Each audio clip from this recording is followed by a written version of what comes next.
उत्तर प्रदेश की राजनीति में मायावती और उनकी पार्टी बहुजन समाज पार्टी का महत्वपूर्ण स्थान रहा है। 2007 में पूर्ण बहुमत से सत्ता में आने के बाद से बहुजन समाज पार्टी ने कई उतार चढ़ाव देखे हैं। 2024 के लोकसभा चुनाव में पार्टी का प्रदर्शन में गिरावट के बावजूद मायावती ने 2027 के विधानसभा चुनाव के लिए अपनी रणनीतियों में बदलाव किया है।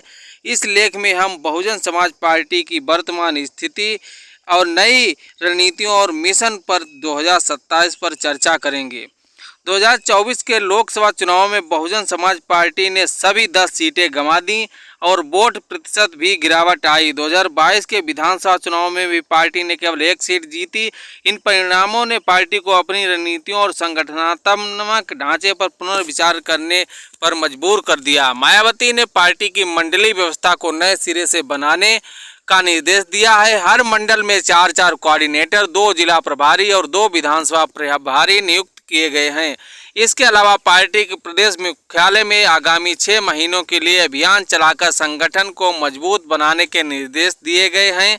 बहुजन समाज पार्टी ने पारंपरिक राजनीतिक गठबंधनों के बजाय जनता का गठबंधन की अवधारणा प्रस्तुत की है। इसके तहत पार्टी बूथ स्तर पर सभी जातियों और समुदायों को एकजुट करने का प्रयास कर रही है।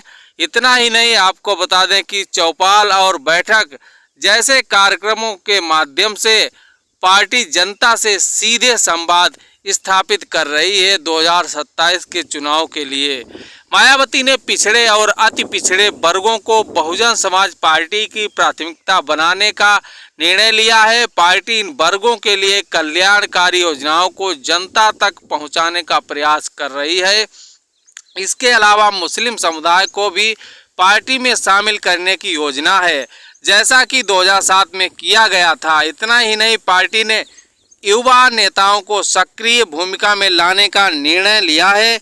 आकाश आनंद को पार्टी में महत्वपूर्ण जिम्मेदारियां भी दी गई हैं। आपको बता दें कि आकाश आनंद की वापसी से पार्टी में नई ऊर्जा का संचार हुआ है।